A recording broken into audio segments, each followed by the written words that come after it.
November 20th here in Seoul, and I'm Kim Dami. We begin with these stories making the headlines at this hour.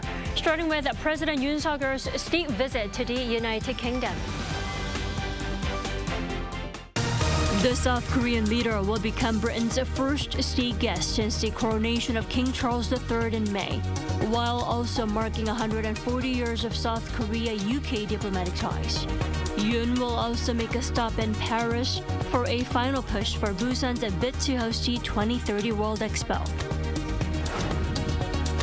The Israeli military has released footage of what it claims is a 55-meter tunnel used by Hamas beneath the Al-Shifa hospital in Gaza, while the White House says hostage negotiations are, quote, closer than ever. South Korea's T1 won the 2023 League of Legends World Championship by defeating China's Weibo Gaming. Sunday's victory is the team's record fourth title in the esports tournament held here in Seoul. President Yoon Suk-yeol is traveling to the UK on Monday for an official state visit following an invitation from King Charles.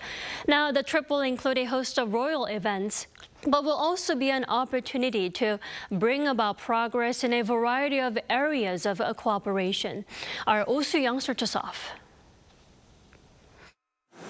President Yoon Suk-yeol says his state visit to the United Kingdom will serve as a catalyst for Korea to emerge as one of the UK's global strategic partners. Speaking to The Telegraph ahead of his trip on Monday to mark 140 years of bilateral relations, Yoon called for closer collaboration between Seoul and London amid complex global polycrises, including North Korea's nuclear threat and the regime's weapons cooperation with Russia, as well as wars in Ukraine and the Middle East. He also expressed concern over closer collaboration between Pyongyang, Moscow and China, as well as tensions in the South China Sea. These make it all the more vital to ramp up economic and security cooperation with the UK, Yoon told the paper. In a press briefing, Yoon's spokesperson Yoon said Sunday that during Yoon's state visit, the two governments would announce a comprehensive document laying out specific areas of cooperation called the Korea-UK Accord.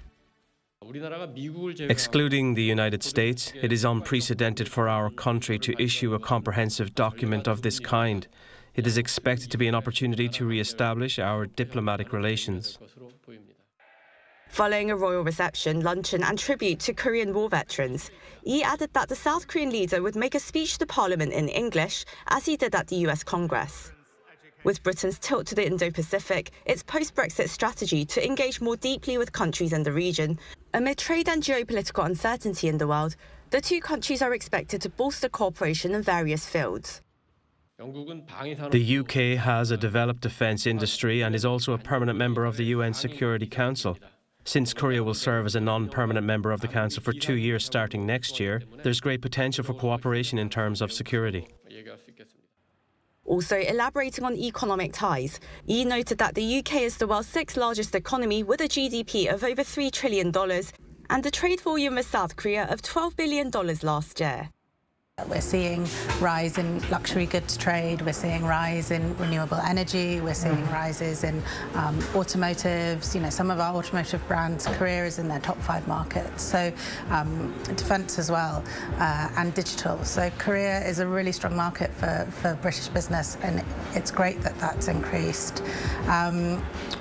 This year marks the start of negotiations for the free trade agreement, and that is a really exciting opportunity for Britain and UK businesses.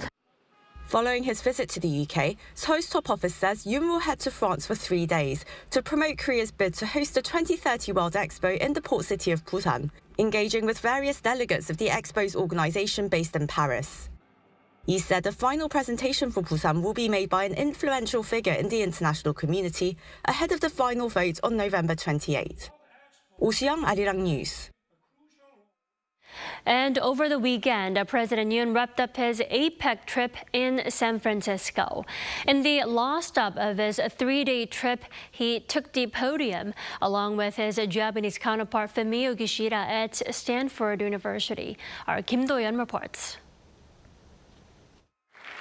A clear sign of an improving bilateral relationship at Stanford University on Friday local time, leaders of South Korea and Japan, for the first time ever, co-hosted an event in a third country. 국제사회에서 저와 가장 가까운 기시다 후미오 총리님과 또 혁신의 산실인 스탠포드 교정을 함께 방문하게 되어 매우 기쁩니다. Kishida also called the occasion a big day, referring to Stanford's American football game against local rivals UC Berkeley, and said it's a, quote, new feeling as the leaders met for the 8th time just this year. Until last year, no one could have imagined a situation like this. My belief is that if a national leader makes decisions and takes action, it can change the world. President Yoon made efforts to improve bilateral relations since early this year as cooperation between the neighboring countries had been severed on multiple fronts since 2019 when a South Korean court ruled that Japanese firms should compensate the victims of wartime forced labor during World War II. At this symposium, the two pledged to work together in science and tech, including ways to cooperate in hydrogen energy and tackling climate change. And of course, all this with their other key partner from Camp David Summit, the US. This groundbreaking event was Yoon's last stop of his APEC trip, where he engaged in 3 days of multilateral diplomacy. President Yoon, addressing leaders representing 60% of the world's GDP, proposed an APEC initiative for smart mobility led by South Korea, focusing on eco-friendly and autonomous vehicles. He emphasized South Korea's aim to pioneer rule-based AI development and advocated for a return to rule-based multilateral trade.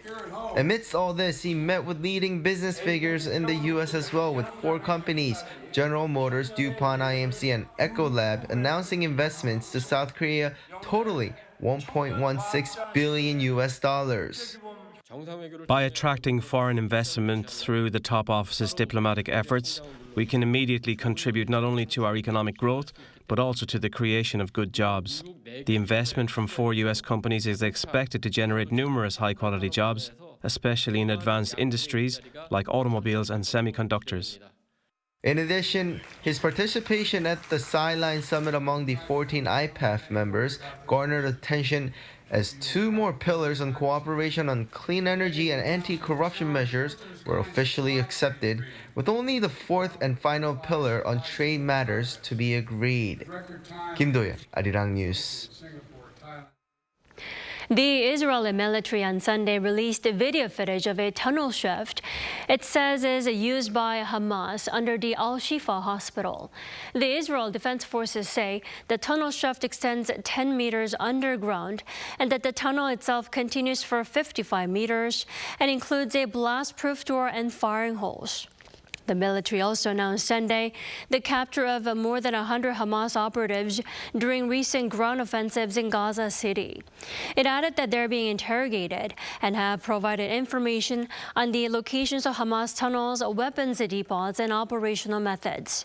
Meanwhile, the White House says a deal to release hostages is closer than ever, as the negotiators seek the freedom of 50 Israeli hostages in exchange for a temporary ceasefire and more aid, including fuel, for Gaza. South Korea's defense minister says North Korea may launch a military spy satellite as early as within a week or so. Defense Minister Shin Won-sik said in an interview on KBS that the North's preparations suggest that the launch could take place before South Korea launches its first indigenous reconnaissance satellite on SpaceX's Falcon 9 rocket from California on November 30th. Shin said that the North is believed to have almost resolved its engine problems with Russia's help. He said Seoul and Washington are closely monitoring the move, saying a successful launch would mean that the North's advancement in rocket technology and surveillance capabilities that could offset the South's upper hand. Shin's remarks came a day after the North missed the widely expected launch deadline of November 18th. North Korea has made 2 failed attempts back in May and August. South Korea's electronic administrative network is expected to be fully functioning again today after 3 days of system failure. The Interior Ministry stated that an error in the network equipment caused the system outage, disrupting civil services, especially the civil service portal for issuing government-approved documents. More than 100 civil workers and IT experts worked on fixing the problem and temporarily reopened services on Saturday. And an official from the Interior Ministry has announced plans to create a task force to reorganize e-government services. Now, this was the first ever incident when the nation's public administrative network was down.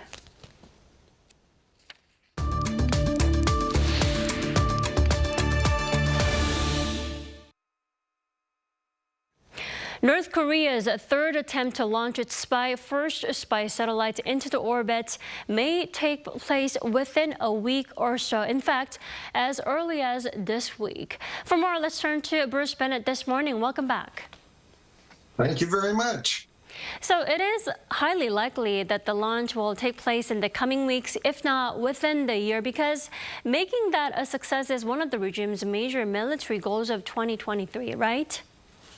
Oh, absolutely. And in fact, 2 failed launches is very embarrassing for Kim. That's something he can't afford with all his other failures. So it's important for Kim that he get a successful launch. Definitely. Now, this past Saturday, November 18, was a North Korean holiday that marked the test firing of its Hwasong-17 ICBM in 2022. Last year. Now, despite those expectations, the day went without any special event or celebration. Now, why do you think the North kept quiet over this anniversary? Well, I think, first of all, the answer is we don't know. Kim didn't tell us. But I think if we want to take an educated guess, I'd say that with 2 failed launches of satellites, that Kim was very anxious to not get ahead of himself, not try to make space launches important when he's got a record right now of failure. So I think he was trying to wait until after he completes a successful launch, hoping that this third launch will be successful, before he makes any big deal about his space launch capabilities. Right, you are correct, because the North was announced to announce something. They usually do that a day after. Now, back in 2021, let's go back 2 years ago, the North designated November 29 as Rocket Industry Day. That is to celebrate the anniversary of the country's the regime's largest ever nuclear missile test. But the regime's calendar that year, 2021, didn't show that anniversary. Now, do you think the regime's 2024 calendar will give more clues about Missile Industry Day? What do you think?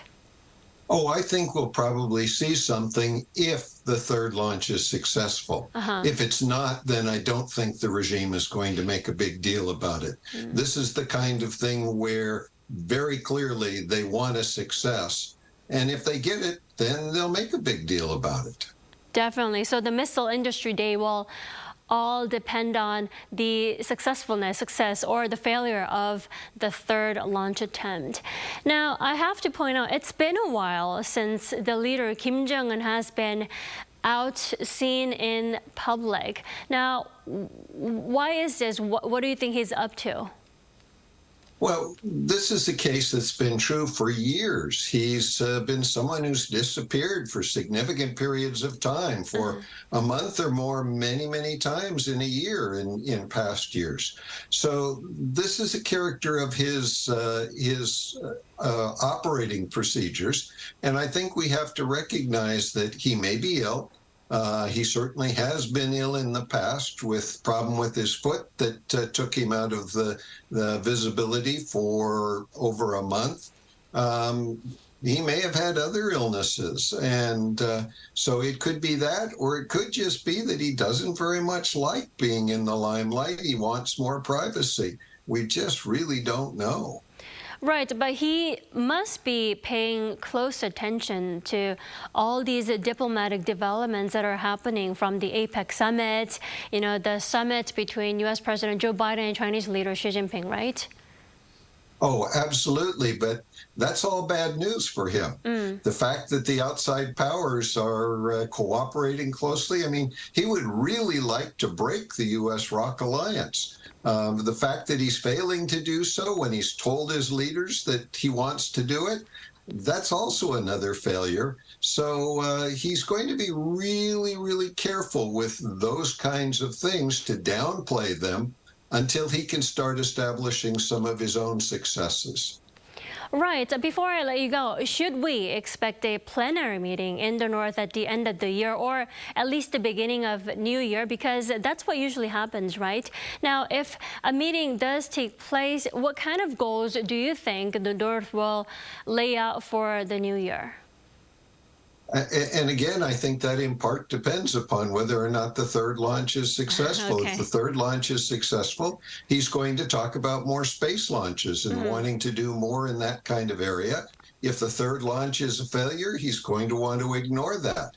More generally, he's got a lot of economic problems that are going on that he needs to overcome. And with Russian assistance, he's going to have more food available. He's going to look better in a variety of ways. So I think he's going to tout the accomplishments of the regime without directly attributing that to support from Russia. We should definitely get back to you after the third launch attempt actually does take place. All right, thank you as always for your insight. We appreciate it. Thank you.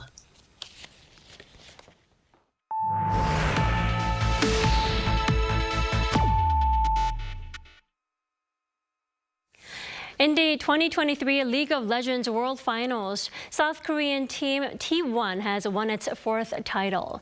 T1 defeated China's Weibo Gaming in the final on Sunday by 3-0.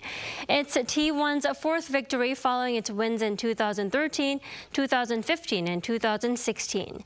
The annual esports tournament was held in South Korea for the first time in 5 years, with 22 teams from 9 regional leagues competing.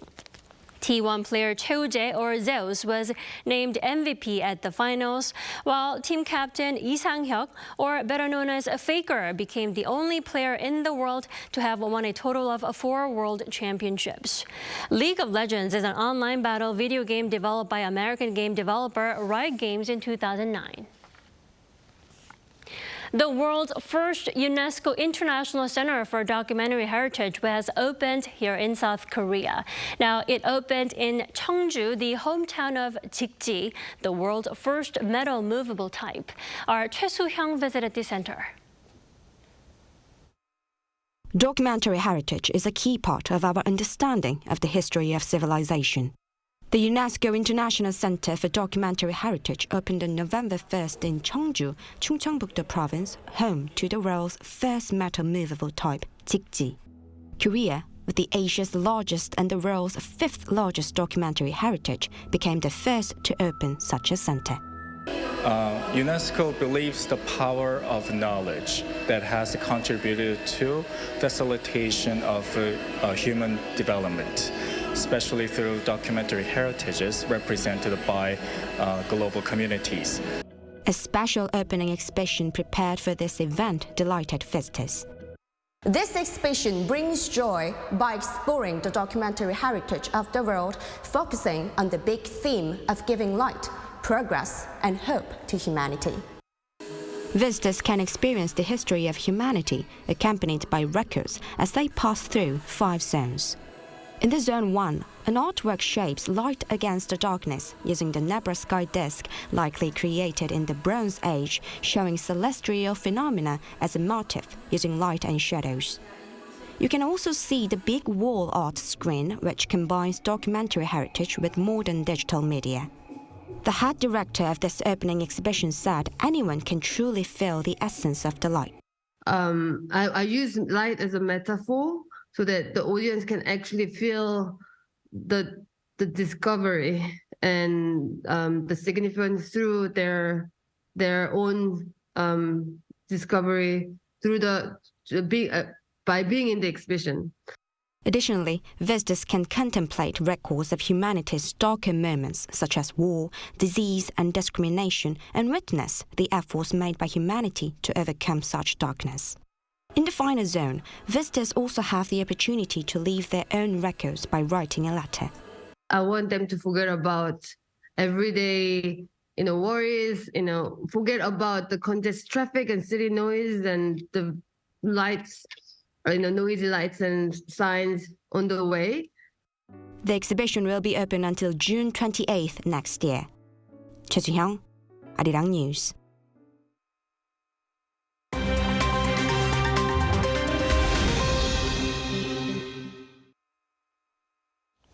Good morning, I'm Kim Si-young and we'll now turn over to stories from around the world. We begin in the United States where with only a year to go until the 2024 election, President Joe Biden has seen the lowest approval ratings of his presidency and is behind the likely Republican candidate Donald Trump in almost all recent major national surveys. Recent national surveys from CBS News YouGov, CNN, SSRS, Fox News, Marquette University Law School and Quinnipiac University all showed former President Trump ahead of the incumbent Biden by between 2 and 4 percentage points. This is the first time Trump has surpassed Biden in the majority of national general election polls and is also a rare moment in history for an incumbent to be behind in pre-election polls. Following the early November Reuters Ipsos poll, which showed 39% approval rates for Biden, an NBC poll released on Sunday also came in at a new low of 40% for Biden's approval rates. A majority of voters also disapproved of Biden's handling of the Israel-Hamas war. Now moving over to the Cricket World Cup, where Australia beat India in the final to claim the country's 6th title. Australia won the final on Sunday by 6 wickets with 7 overs to spare, assisted by Travis Head's sensational century. In the final of the 2023 ICC Men's Cricket World Cup at Narendra Modi Stadium in Ahmedabad, India was the favourite to win after a 10-match winning run leading up to the finals. But with over 100,000 fans in home crowd and India's Prime Minister Narendra Modi up in the stands at the game, India was bowled out for 240 runs and Australia's Travis Head hit 137 runs to help his side reach 244 to 4. The next Cricket World Cup will take place in South Africa, Namibia and Zimbabwe in 2027 with an expanded 14 teams competing. Now, Rosalynn Carter, the wife of former US President Jimmy Carter, has died at the age of 96. The Carter Center announced Sunday that she died peacefully at home in Plains, Georgia, where she was receiving hospice care. Mrs. Carter had been diagnosed with dementia in May of this year. As the wife of the 39th president, she was a well-known figure in the US politics for her role as close advisor to President Carter. After serving as the honorary chairwoman of the President's Commission on Mental Health, she founded the Carter Center in Atlanta in 1980, along with her husband to continue their humanitarian work. Now, moving on to the final story, a rare bottle of Macallan 1926 single malt whiskey has been sold for a record-breaking $2.7 million. The sale at a Sotheby's London auction on Saturday makes it the most expensive wine or spirit ever sold at an auction. The Scotch whisky manufactured by the famed Macallan distillery was matured for 60 years in dark oak sherry casks before being bottled in 1986. Only 40 bottles were ever produced and were not made available for purchase, rather offered to top clients. A similar bottle of Macallan 1926 with a different label was sold in 2019 for around $1.9 million.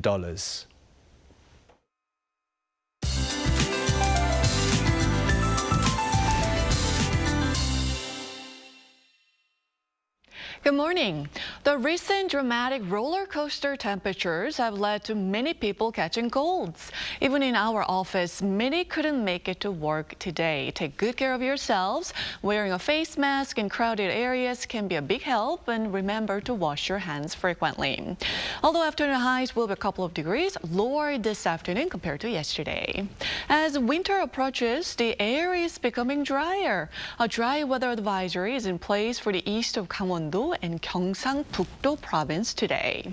Daily highs will be similar to slightly lower in most places. Seoul and Chuncheon are expected to top out at 11 degrees, Daegu at 14 degrees this afternoon. Air quality will be decent nationwide, and we can expect sunnier skies in the upper regions today. The weather will stay warmer than usual through the middle of this week. However, rain is expected to bring freezing temperatures to the country afterwards. That's Korea for you, and here's a look at the international weather conditions.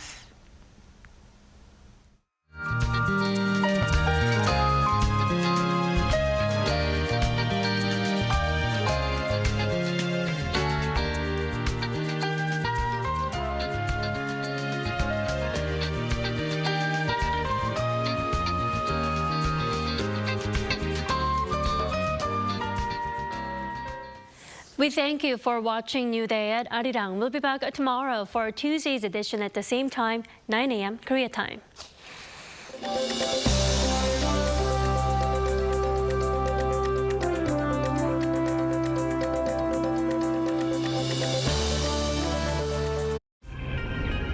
한국에 오면 먹어야죠.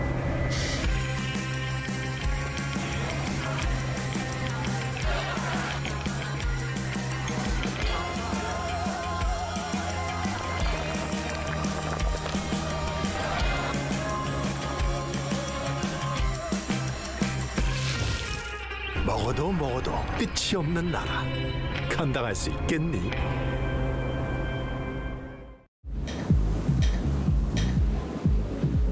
웰컴.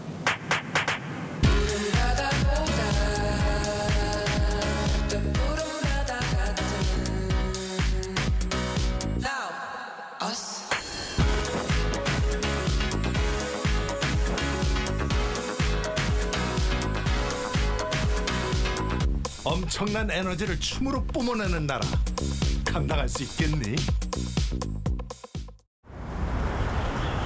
웰컴.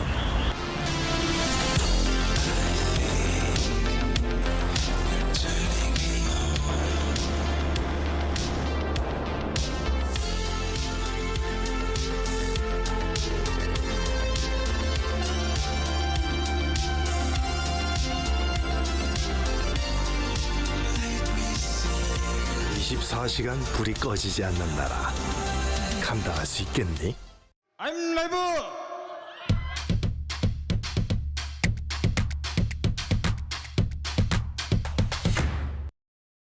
저를 도와주시는 분들이 저희와 함께 해주시는 세션분들.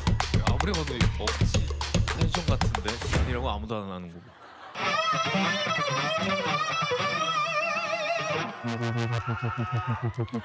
좋아요.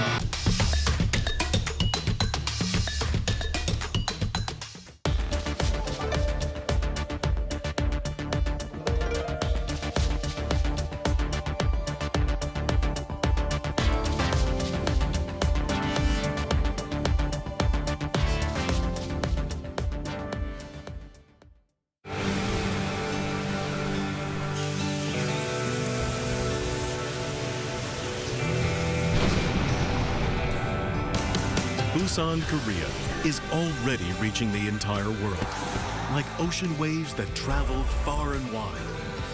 It's Busan, the perfect World Expo city, transforming our world, navigating toward a better future.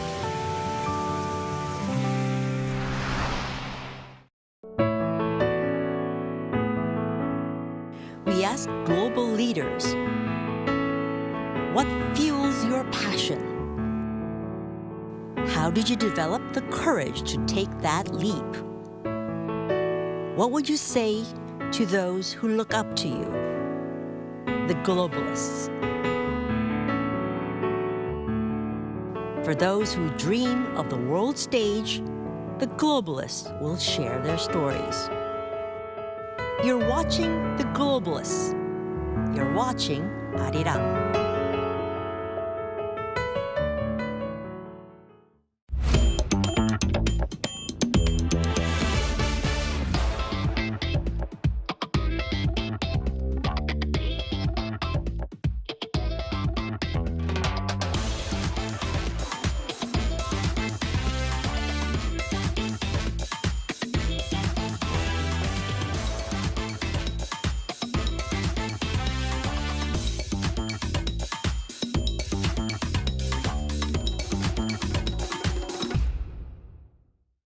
Korea Hydro and Nuclear Power envisions a world flowing with energy as clean as the blue skies, where we can enjoy energy without worrying about the planet by finding new alternative sources to achieve carbon neutrality through clean, carbon-free energy. KHNP is creating a new future for a carbon-free world. Korea Hydro and Nuclear Power. 하나, 둘, 셋. Hey, Mr. Cupid, who's lying? Make sure you listen to what I say. I may be stupid or quite naive.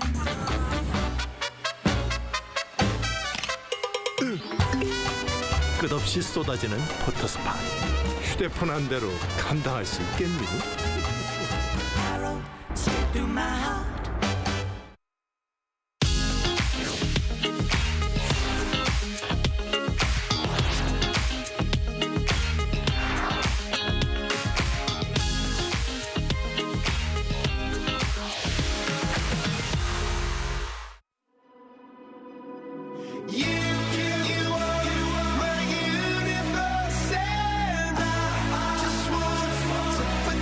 We're here to make a new type of news. New insights, new styles, and new topics every day. We are News Generation.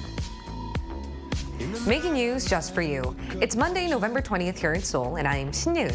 You're watching News Generation. Joining me in the studio is Chiji. Happy Monday. Happy Monday, and Walter Lee. Lovely to be here. All right, now both are here to speak on behalf of people in their 20s and 30s. As usual, let's start with our news feed, which covers different hashtags and news items that have been trending on social media over the past 24 hours. Taylor Swift postponed her Saturday night concert in Rio de Janeiro after a fan died due to extreme temperatures. On Friday, when the artist kicked off her first Eras tour show in the Brazilian city, a 23-year-old fan died. Though the cause of death hasn't been identified, many believe it had to do with Brazil seeing record-breaking temperatures throughout the week. The daytime high on the day of the incident was at 39.1 degrees Celsius. Food prices in South Korea have been on the rise this year. Take, for example, an apple. Apple prices have soared 20% compared to a year before, and that's why consumers are looking for ugly produce that may not look as good but taste exactly the same. Ugly apples, for instance, are 30% cheaper than pretty ones. With more people looking for ugly produce, more farms and online shops specializing in selling such products have increased over the past 10 months. Staying with local news, recently a news story of an elementary school student who wasn't even 10 years old has spurred a heated debate online. This elementary school student killed a senior in his 70s by throwing a rock out from the 10th floor of an apartment complex. The rock, which was about a size of a fist, hit the senior's head and then killed him. Now, people who came across this tragic yet flustering story asked who's to blame and held responsible. Is it the child? But here in Korea, if you're between the ages of 10 to 14 and commit a crime, you won't be sentenced. Our minimum age for criminal responsibility starts from 14. Then another question was, should the parents be to blame? So I would like to ask you guys the same question. Who should be to blame in this particular story? Well, it's quite a difficult debate, isn't it? Because first, I think, yes, the child should be responsible for his or her wrongdoing. However, the punishment needs to be settled first. Now, but how can you punish such a young child for manslaughter? That's the question. Is compensation handed to the family of the victim? I'm sure that there will be some sort of compensation in some way. However, it was a freak accident. It shouldn't happen. Parents should be responsible as well because the child was at home, and I'm imagining that the child's parents were at least at home as well, and if they saw that their child had a rock, they probably would want them to, take it off them. But sadly, this is just one of those 1 in a million freak accidents that's happened, and I feel bad, obviously, for the family of the victim. For sure. What about you, Chi? What did you think about this? Well, from what we know so far, the families of the deceased didn't even receive a proper apology from the child or the parents of the child, and they were really confused and mortified at this news, and they were confused not knowing who to blame. So that's where all this debate arises from, and I think it's both the parents and the child's fault. I mean, elementary school students these days, they're bright and much more cognitively developed than we think. So by then, they should really know that throwing a fist-sized rock out of the apartment building is a very risky behavior that can even kill and hurt somebody. Now, I think it's also the parents who should have educated their child better, and it also is the fault of the education and the legal system in the country as well. It's common sense that they should be learning at school, and the law should be able to take punitive measures against these actions, even though they're young. I think you brought up a really good point, because this just may be like a news headline that you see on the news. It does have so many aspects to it. We can rethink about our legal system. Also, people are pointing fingers to whether we should once again try discussions on lowering the minimum criminal responsibility age here in Korea. So many different angles are tackled through our newsfeed story for today. But that was our newsfeed, and let's now switch gears to our main discussion topic of the day. Now, South Korean President Yoon Suk-yeol is paying a visit to Britain to meet King Charles III. This is his second visit to the UK as president. He also visited in September last year when he attended the funeral of Queen Elizabeth II. Now, my AI voice secretary will highlight the significance behind his latest trip.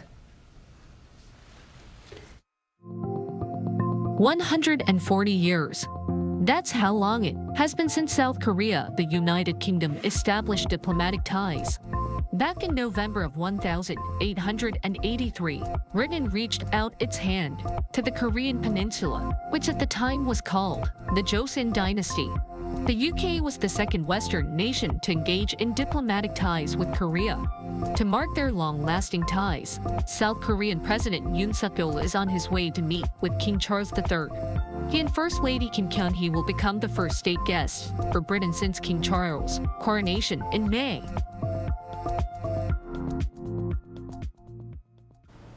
To commemorate 140 years since South Korea and the UK engaged in diplomatic ties, President Yoon Suk-yeol is to meet King Charles III. So, Walter, what do we know about his trip so far? Yes, so President Yoon will be visiting from today up until the 23rd of November. Now, Yoon will actually be the first state guest since King Charles III's coronation, so that's very lucky for him. There will be a welcoming ceremony as well as a memorial service for the Korean War, and Yoon will also make a speech to the British Parliament and attend a summit with the British Prime Minister Rishi Sunak.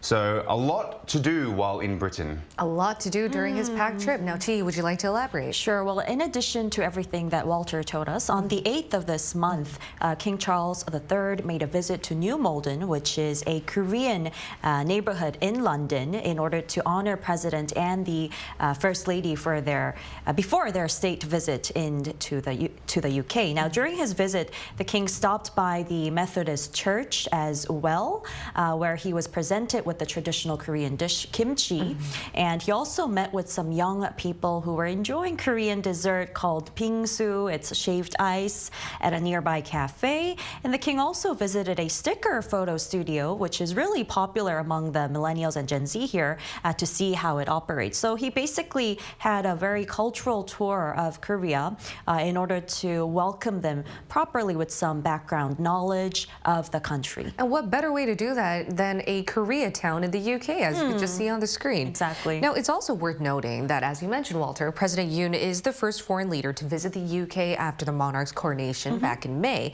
And I think we can read into this as the South Korea and the UK having very close ties. So it's 140 years since they've engaged diplomatically. Let's read into that. Let's talk about how they developed ties. Sure. So like you said, the friendship between South Korea and the UK UK has lasted for 140 years, making them important partners on issues ranging from regional security to even climate change.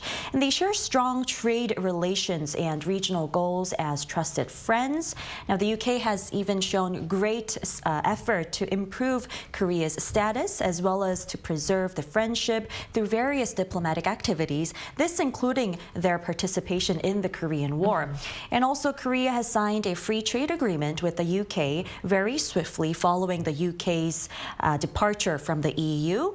And the Korean wave, consisting of K-pop and K-content, has become very popular in the UK. And there are so many K-pop enthusiasts in the country, as well as a high popularity for the Netflix series Squid Game and the award-winning movie Parasite as well. Right, and are there any stats to back this statement up? Oh, yes, we do. So if you take a look on the screen, a survey was conducted by the Tourism Ministry to understand what foreigners, including those in the UK, associate with South Korea. So the survey revealed that K-pop is the most popular association, followed by Korean food and Hallyu stars. And also in January of last year, the government had conducted another survey which found that 80% of foreigners living in and out of South Korea viewed the country very positively. Now, the contemporary culture of South Korea, including K-pop and films, was cited as the main factor contributing to the country's positive image overall. All right. And Walter, would you like to elaborate on this question as to how diplomatic ties have been developing from 140 years back to now? Well, I guess it's, when we talk about modern day, I guess like Chihi mentioned, Hallyu has taken off globally, and England and Britain are one of the nations that have really caught on to this. And to be honest with you, the bond between two nations, what can be better than food and pop culture, I think. K-food is becoming more and more popular every year, and, you know, K-content such as, you know, Squid Games, that have been a good reason why Brits have caught on to so many K-foods. And as you can see, K-towns have been popping up everywhere. This is something that we only thought it would happen somewhere in America, but in England and Britain areas, there are K-towns almost everywhere. So, but I know recently a lot of small events as well to represent Korea have been going on. Now, Inalchi, who is what we call a traditional pansori or Korean music band mixed with hip hop, actually held a concert not too recently in England. And also they had a London Korean Film Festival as well. So there's a lot of back and forth relations between the two countries. Now, from restaurants across the globe here, you know, Korean supermarkets have been growing. Gochujang has been a huge ingredient in many cooking and many ingredients around the world. And it wasn't too long ago that, you know, 10 years ago, we wouldn't see any Korean foods here in other countries. It would just be in the Oriental section of a supermarket. But now, Korean food probably has its own aisle in supermarkets. It's just so popular. Not only just Korean food, but as you mentioned, the ingredients used, like gochujang, which is chili paste, doenjang, like soybean paste. We're seeing so many different types of ingredients using like also produce from locally made Korean farmers, and that's quite interesting to see. And culture is definitely playing an integral part in bringing countries together. That's why, to find out how big K culture and the K wave is in the UK at the moment, we're going to include a global millennial who's living there.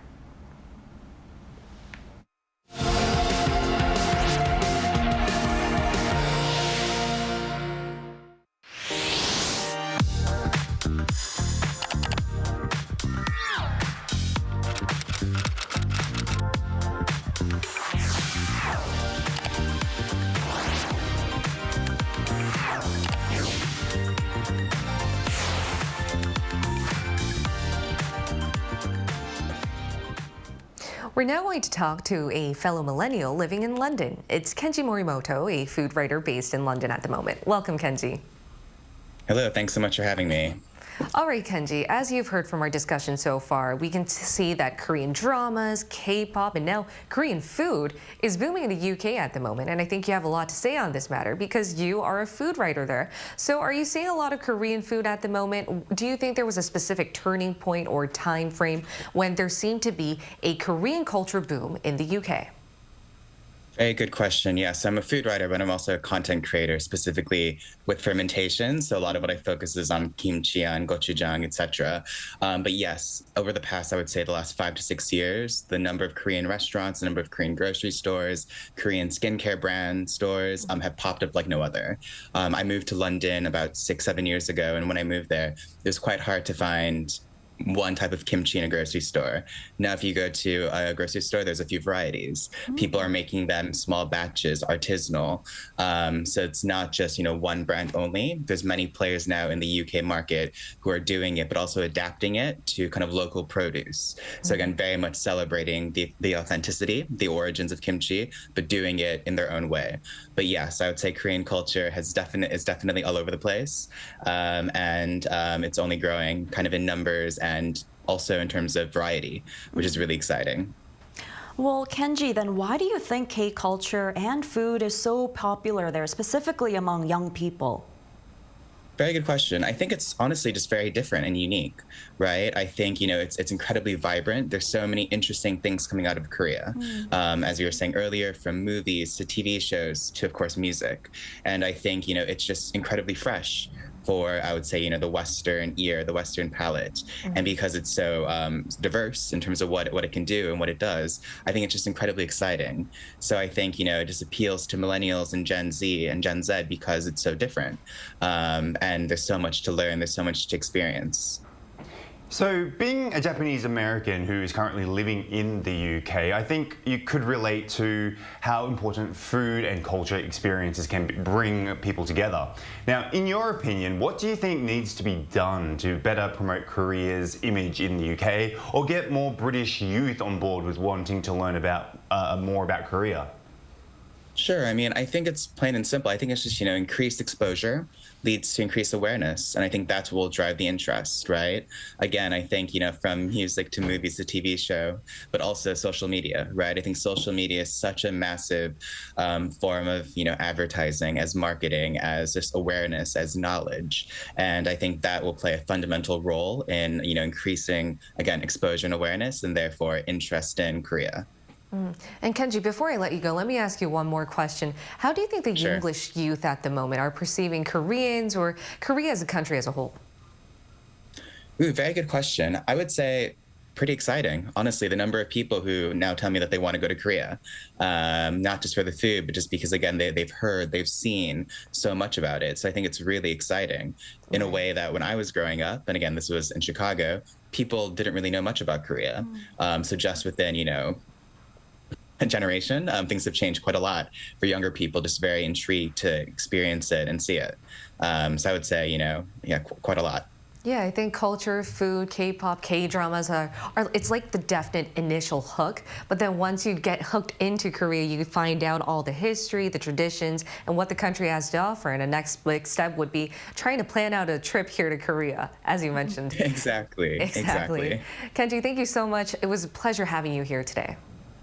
Great. Thank you so much. Thank you. All right, so now, why don't you two in the studio speak on behalf of young Koreans then? How do Koreans perceive the UK? Starting with you, Walter. I'll say that I'm the older of the younger, should I say, because I actually grew up in Australia and British culture isn't exactly, let's say, new to me because part of the Commonwealth, right? We get to learn a lot about British culture. So to me, as a millennial heading towards the end of the millennials, I think for me, and you'll see that the difference between me and Jihi is I think of Mr. Bean, Monty Python, the Beatles, Oasis, Queen. I'm talking about things back in the day, those sort of things. That's what I think of. Fish and chips. And the Queen, may she rest in peace. But then I moved to Korea, and then I've spent a lot of my time here in Korea as well. So I'd say I've grown up here in Korea as well. And there's this fascination with the British accent here in Korea. There was a boom at one point, maybe 3 or 4 years back, and it was a sort of trend to learn the British style accent. Now, which is quite interesting because, especially in England, especially, let's say London, let's narrow it down, there are so many accents just around the London area that there's not really one accent, and the ones that usually are taught are posh.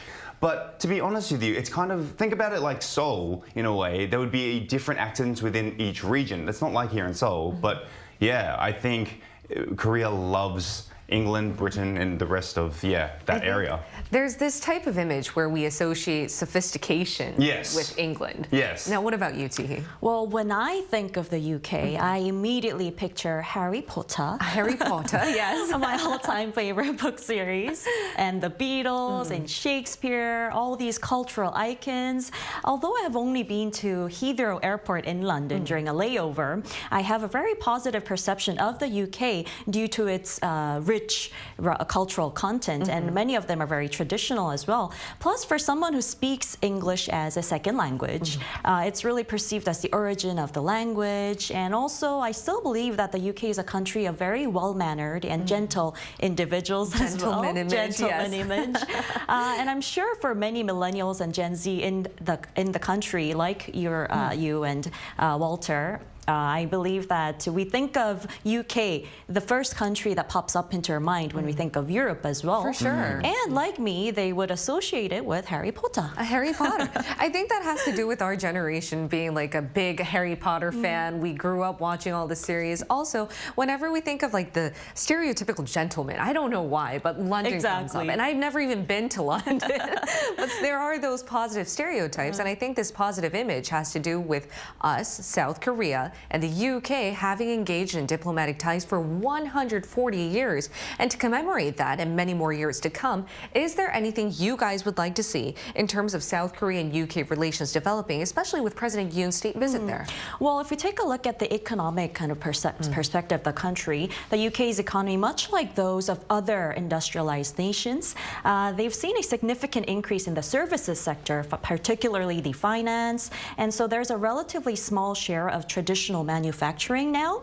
And the UK has gradually been shifting towards a higher value-added sector, such as the pharmaceuticals, the offshore winds, as well as offshore wind power and defense as well. So in order to capitalize on the UK's innovative capabilities in these sectors, Korea and the UK must see a new form of future collaboration, especially in these high value-added sectors, I believe. So we should really focus on enhancing the value of these industries and the companies of our country in collaboration with the UK and their sectors, industries as well, instead of just solely focusing on like selling large quantities of goods like the traditional manufacturing and trade. That's a very good idea, and I think President Yoon will touch upon that during his visit there. What about you, Walter? What would you like to say? Well, given the situation the world is in at the moment, there's a lot of conflict between different nations, and I think that connecting with the UK will be a very good benefit for us here in Korea, especially with what's happening around us, because when you have good connections with the UK, you also can make indirect connections with the Commonwealth, so such as Australia, South Africa, New Zealand, etc. And these are going to be very useful allies. Hopefully nothing happens, but if something were to happen, that in case of like a war would break out.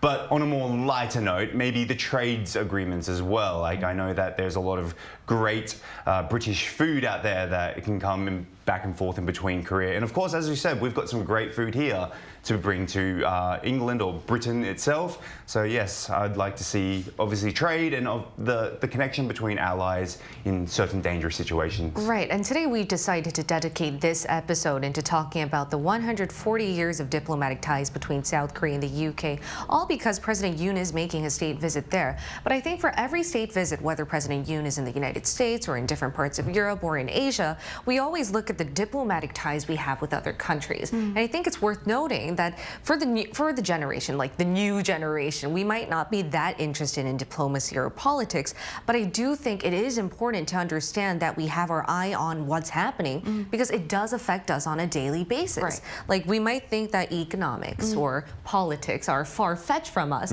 but as you mentioned, Chi, if we like find ways to invest in these key industrial sectors, it could affect our employment. Right, create jobs. And hopefully maybe we could see discussion foster as to seeing more Korean youth be able to go to the UK. So true. And vice versa, the UK coming here. And you talked about trade, for instance. Yes. We always talk about travels too, when not trade as in like country to country, but sometimes we can bring good snacks from the UK here to Korea as well. Exactly. But like I said before as well, like the current state that the world is in, I've never seen it like this before. And so that's why I never took an interest in international relations. But now, though I'm, not old, but a little younger, I realized how important international relations are and how we must work together as, you know, several different nations together just to stop wars from happening. Because we're not just a citizen of Korea or Australia or wherever, we're a global citizen in this interconnected society. And hopefully we'll see some breakthroughs on that matter with President Yoon's state visit.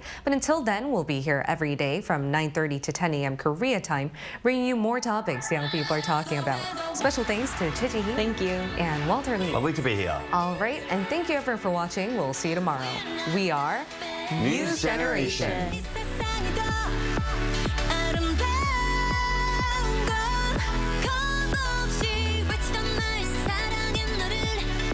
하나, 둘, 셋. Hey, Mr. Cupid, look my way. Make sure you listen to what I say.